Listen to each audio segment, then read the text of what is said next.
we're going to do a cube with a wood grain. So the tools we're going to use are New Pastel, which is the name brand.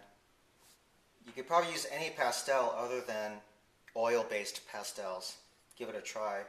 But these probably have the best performance for rendering and sketching.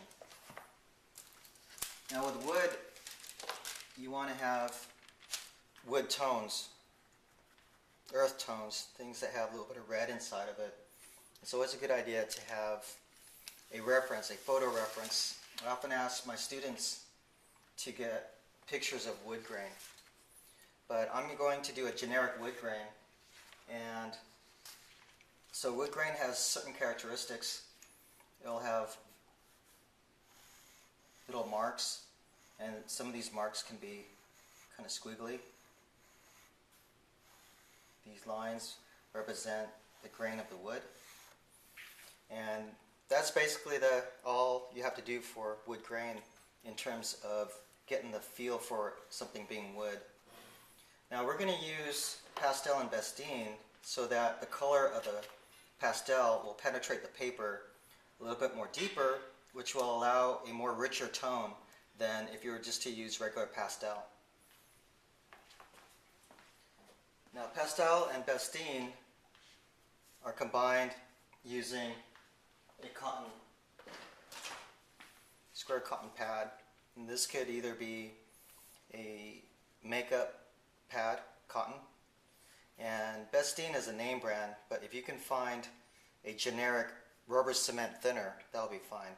Now don't buy the rubber cement, just buy the rubber cement thinner. An old-fashioned technique is to use lighter fluid, but it takes longer to dry. Now if you're going to be sensitive to the solvent, you can use a rubber glove, but the technique I'm going to show you is you won't be in contact with the thinner. Okay, so that's an option. Now the use for applying pastel is probably best by powdering it. So I'm going to powder some brown. And I'm using the back side of the blade because I still want to be able to cut with a sharp end. You don't need to use a sharp end to scrape it. So you would work this way so that you can keep your fingers clean, and the cotton will be the applicator. So depending on how much color you want, you make more powder. And that's the basic technique for powdering that. Now the application of the Bestine is, if you can find a smaller can, that will be fine. You actually just dip a little bit, you just wet it a little bit, you don't soak it. And it's wet enough for you to pick up the powder. So the powder is on here. And now you can apply it.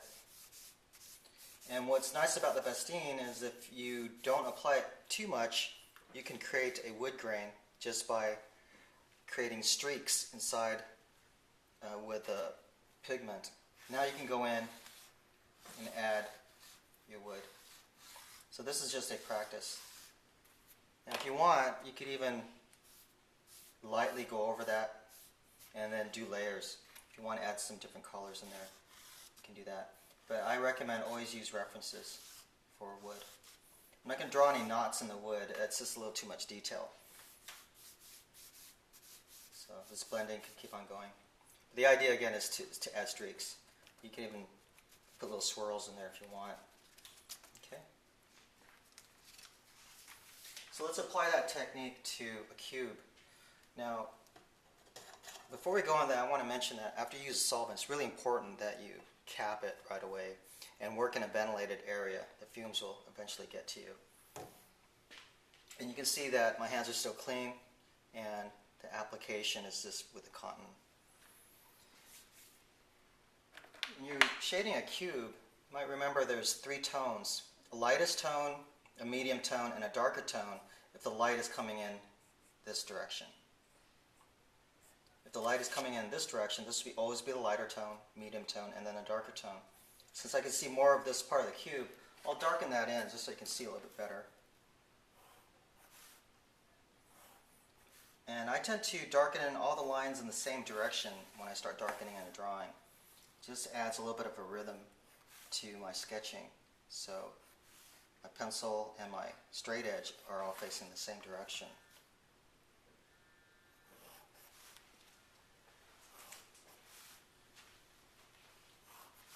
So there's a rough cube sketched out. And to establish tonal changes, I'm going to darken in the cube before I apply the pastel. A good way to do that is just use markers. So what I'm going to do is test out some markers to see what kind of colors I might want to use. This probably is going to be too red. I don't want too much wood that looks red. That's a pretty nice dark tone. That might be a good medium tone. I'm not going to darken in the lightest tone.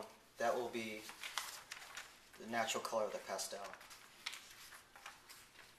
The reason why I'm going to tone down the cube first is the only other way to make this pattern darker is marker on the back.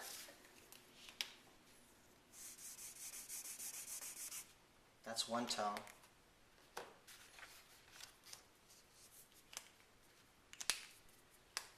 Here's another tone. And it might show up as a darker tone. So this will be the lighter tone, medium tone, and darker tone. Okay. That's markering on the back. I marker it on the back because I have already applied the pastel. So if you plan ahead, you would apply the marker first and then pastel. You don't want to use marker over pastel because the powder will clog up the wet felt tip.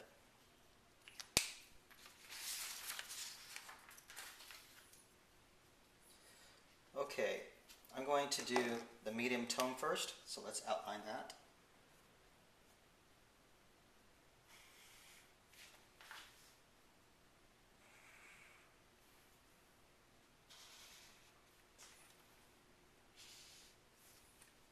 I'm going to line up my marker shape to the straight line here and just fill it in. I'm not going to lift up my marker.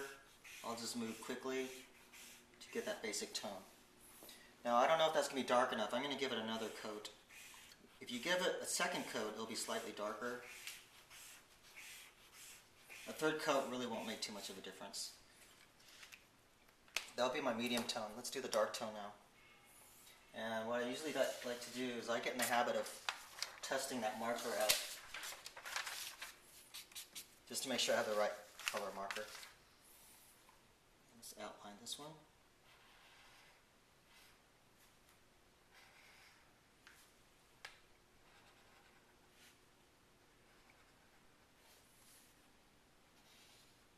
I'm working kind of carefully here. It's probably a good idea to practice on scratch paper so you still have a sense of working loose.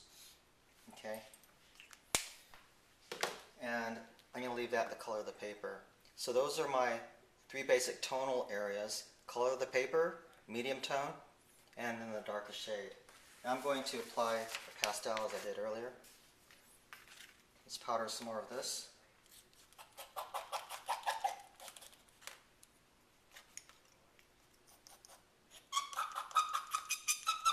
Now you might get chunks. If you get chunks, you'll just have to chop it up a little bit finer.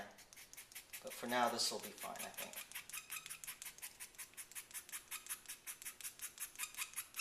Okay.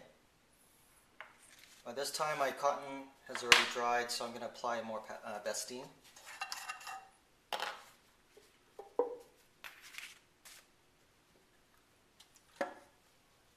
Very quickly, and then again cap it. It's wet, pick up some of this, and then I can apply it. So I could do masking, or I can just do a broad streak this way. Not much streaking is going on, so I'm going to be a little bit more intentional with the streaks. There you And it doesn't really matter which direction you go. For this one, you might want to make your streaks go in a different direction.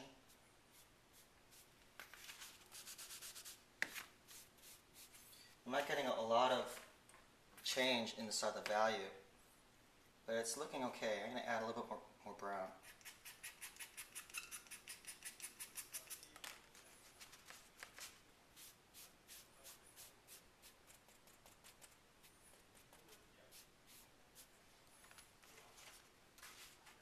And I'm going to do what my instructors told me not to do. I'm going to powder right onto the paper and see if I can add some streaks this way.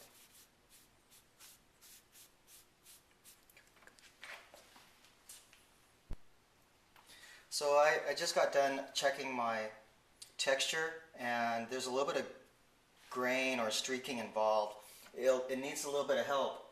So I'm going to help it out with the pastel. And then I'm just going to draw streaks and make sure that the grain goes all the way to the edge. That's looking a little bit better. I'm going to kind of smooth that out, make a couple layers of that.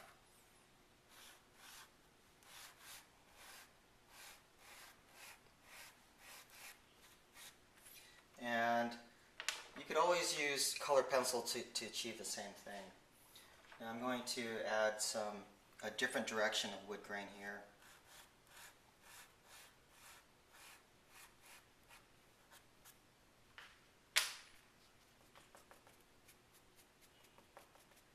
I kind of like the spottiness. Spottiness is kind of nice.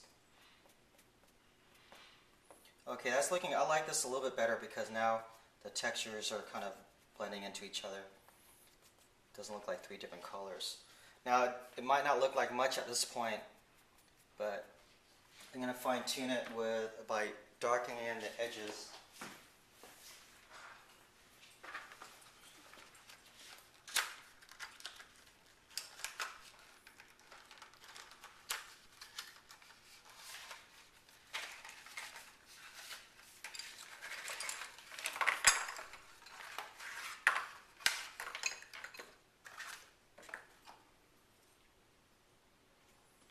Use pencil to kind of add some of that grain. Some of it was lost a little bit, so I'm going to add a little bit of pencil. But now I'm going to outline it.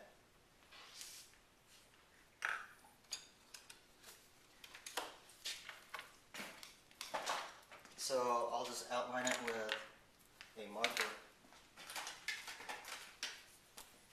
And I can do that freehand, or I can use a straight edge.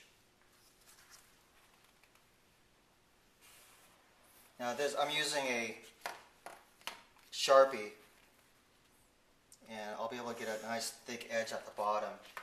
I'm going to switch markers to a little bit of finer line. I like to have a little heavier line on the bottom to ground the drawing, make it look like it's sitting on the ground. And then you could add another pen.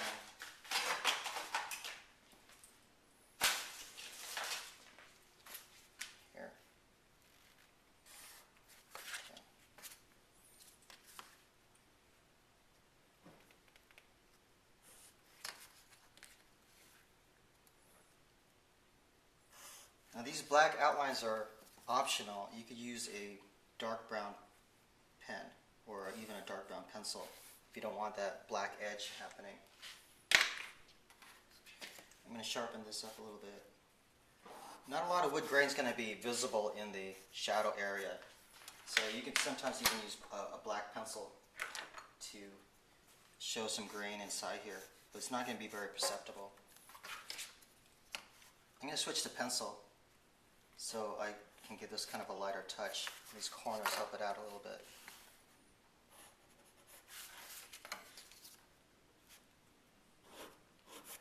I'm going to tighten that up. I'm pressing a little bit harder on my pencil to get that edge going. And that's kind of a wood block right there. It's not too exciting, but it's wood. And then I'm going to loosen this up a little bit. So by loosening it up, it'll make the drawing look a little bit more conceptual. Not too finished, but it's tight enough to look like something.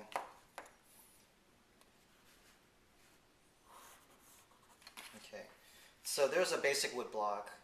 What I'm going to do is add a parting line to make it look more like a product. So I'm going to figure out where I want to put a parting line, which simply means the separation of two different parts. Here's one part, here's another part. That could almost be a dresser, like a cabinet. I'm going to make it look like a little block still. So I'm going to draw my parting line on this side and on this side. I can emphasize that, make it look a little bit more black with a pen. That was with black pencil. So this is going to be a little bit more permanent. This is a felt tip pen. Okay. So there's a dark line there, and what I want to do is separate that to make it look a little more three-dimensional. So I'm going to add a highlight just below that black line as if it's a radius, a little corner edge of this bottom portion. Here's a racing shield, so I'm going to line that racing shield just below that black line and erase out a highlight. Since it's pastel, part of it will be able to be erased. I used Bestine, which will leave some of that pastel in there. But if I erase enough of it out, I can always go back with a white pencil. And it's a good idea not to brush it with your hands, so use an inexpensive brush. If you've had a drafting class, you can use a drafting brush. But these you can get really inexpensively. I'm going to erase another highlight on this side,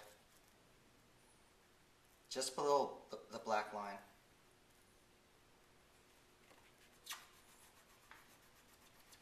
Now what I'm doing by erasing is I'm getting back to the color of the paper, which is white.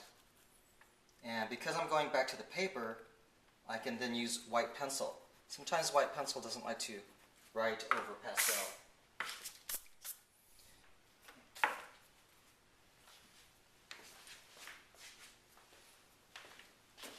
So it's better to use probably a regular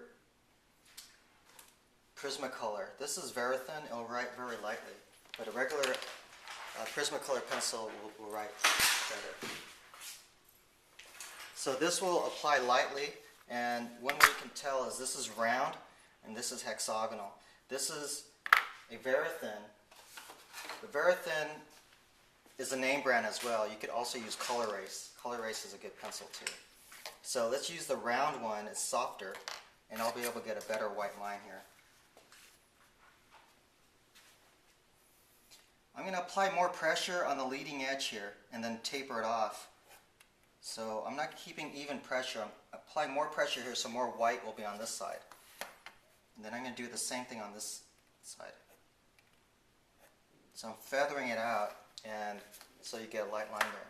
If you happen to accidentally go over your black line, just simply go back over it with a black pencil or pen, because the black line is a nice detail to have, and it will really separate those two pieces.